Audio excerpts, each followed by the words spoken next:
I've been through. I certainly deserved a happy ending. Sadly, I don't believe those exist anymore. I thought getting kidnapped was the worst experience of my life. Turns out, he wasn't done with me when the ransom was handed in. Before I get into any of that though, don't forget to like this video and subscribe to our channel. If you don't, a monster will visit you in your sleep. That's actually how all of this started, with a stupid urban legend. One day, my best friends and I were reading stories online about local ghost stories. We came across this one about visiting this bridge late at night. Legend has it, if you go there at midnight, you'll see the ghost of a boy. We were about 13 at the time, and that stuff sounded so cool to us. Without our parents' permission, we decided to go out and try it. The three of us stayed up all night, and to our surprise, someone did jump out and grab me. At first, I really thought it was the ghost of the murdered boy, but this was no ghost. Some boy, who couldn't be much older than us, dragged me away. My friends were screaming. He threw an envelope at them and told them to give that to my father. The money better be in the designated location by 5 a.m. If not, well, you won't be very happy. Do not call the police or else. I was so scared. My father was very famous and wealthy, but I never thought I'd get caught in the middle of such a scandal. My dad paid the ransom and then he just disappeared.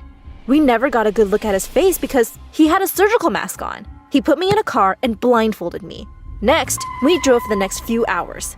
The kidnapper kept apologizing. It was so weird. Was this guy stable? So many questions flew through my mind. How scary would it be if my dad didn't answer my friend's knock at the door? What would he do if the cops were called? Lucky for me, those were questions I never had to answer. At one point, my kidnapper stopped the car and told me to brace myself. I didn't know what that meant exactly, but before I had time to think, he pushed me.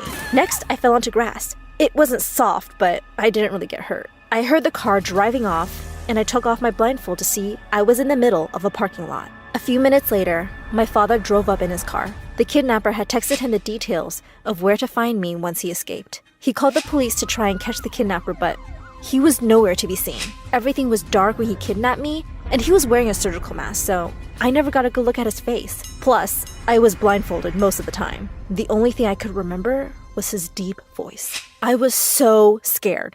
I didn't leave the house for weeks. I went to therapy for a long time and even had to redo the whole school year.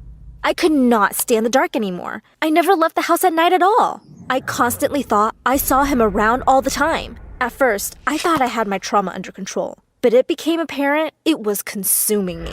One time, my friends tried to convince me to come out dancing with them. While we were on the dance floor, this guy started to dance next to me. He wasn't doing anything weird at all. He was actually super polite. I felt bad, but I was just so uncomfortable. He tried to whisper something in my ear, and he got so close to me. I don't know what came over me, but I just saw my kidnapper in the surgical mask. I punched him right in the face, and everyone stared at me. The guy was my friend's cousin, so she was super angry at me for giving him a black eye. After that, she stopped inviting me out anywhere. She ignored all my calls and apologies. Finally, I got a call from another friend who felt bad leaving me out in the cold. I was so relieved when I saw the call from her, but it only made me feel even worse.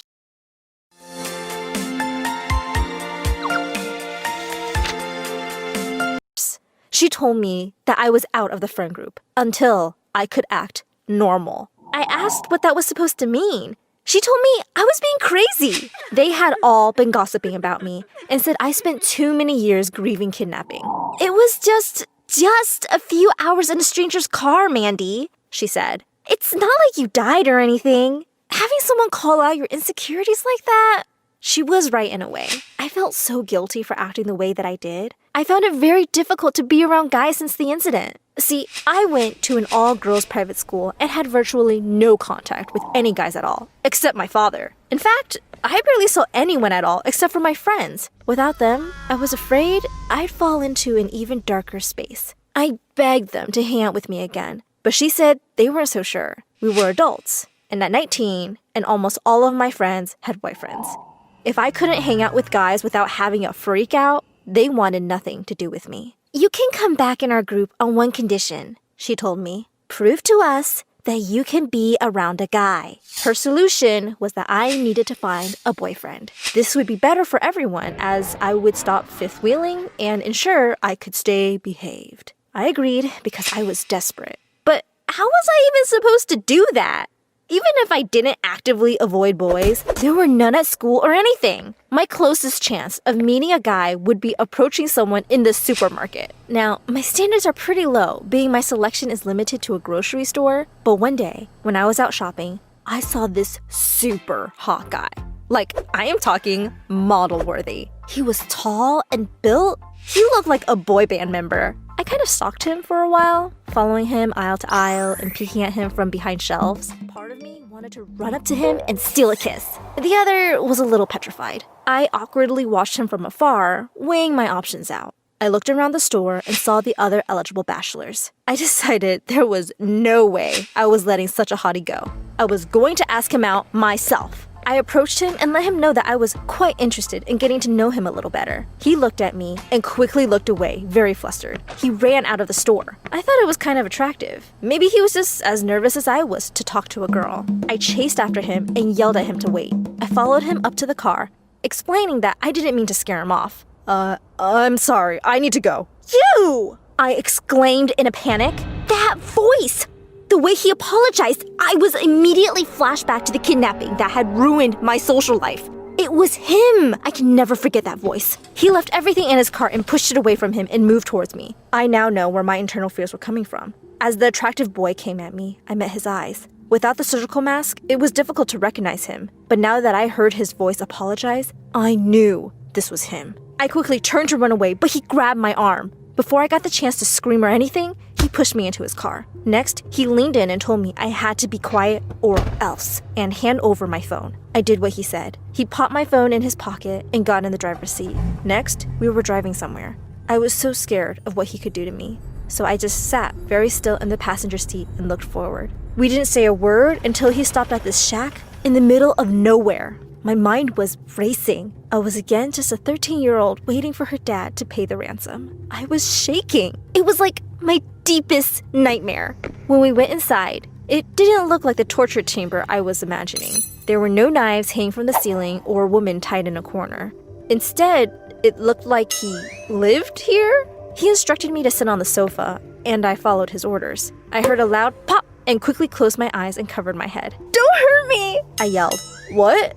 he asked, looking confused. "Look, I'm not going to hurt you. I just can't have you going to the cops." I asked what he planned on doing to me then. Holding me hostage? Killing me? He looked even more shocked and put his hands up. He told me to calm down and he would just explain everything. He told me this was his home and he had something to show me before I called the cops on him. He showed me another room where this woman was lying in bed, hooked up to a bunch of beeping machines. He explained that the money he got for our ransom was all for his mother's very expensive cancer treatment. He never intended to hurt me, but he found no other way of getting the money. His shifts were long and hard, but he barely made enough to cover his rent. In fact, he already spent all the ransom money on her first treatment, and he needed more money for additional surgeries. Jeff talked about his mom, and I don't know why, but he just got even more attractive to me. He was so kind and funny, and he had a real reason to have kidnapped me all those years ago. He too was haunted by the mistakes that he had made in desperation.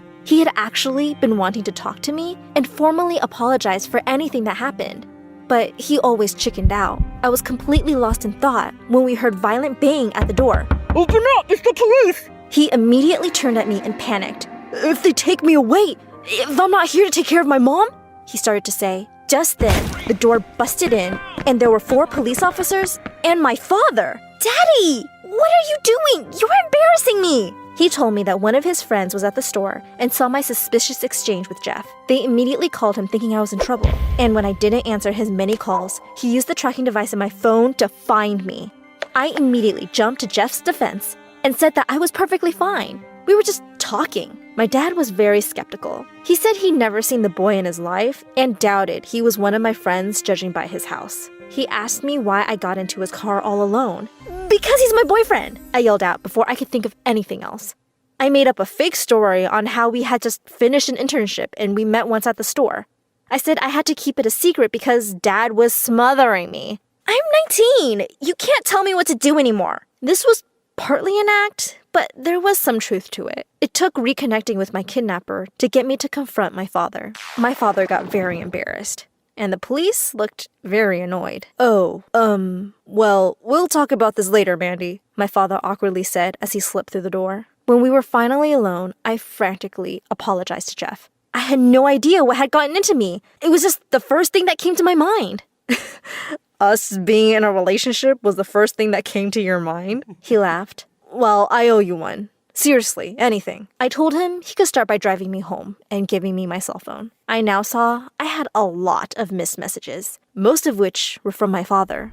I read through them on the drive back to my house. I started getting a sinking feeling in my stomach, partly because I didn't feel safe driving with Jeff, also because it seemed my little white lie spread pretty fast. My father had been very worried, so called all of my friends asking where I was. When it all ended, he called them all back to ask about my boyfriend. I got countless messages from my old friends asking me to meet that weekend to talk all about Jeff. Most important of all, I got a very nice message from my father, saying how proud he was of me working past my problems and apologizing for intruding tonight. He said he was worried I was never going to have a normal life because of what happened. As I got out of the car and You know what? Let's up the stakes. we were ready to bid our farewells, an idea popped in my head. "See you, Mandy. Thanks again, really." Jeff laughed. "Wow, 3 hours is the shortest relationship in my life." "Actually, Jeff, there is something you can help me with." I asked him what he thought about prolonging our arrangement a little bit longer. I think I had a solution to both of our problems. I explained to him the problem with my friends and me, needing a boyfriend to hang out with them. I told him that if he acted like my boyfriend, I would pay him some money to keep up the cancer treatment and I wouldn't go to the police. Plus, this was probably good for my mental health, right? He was very happy about this and we exchanged numbers.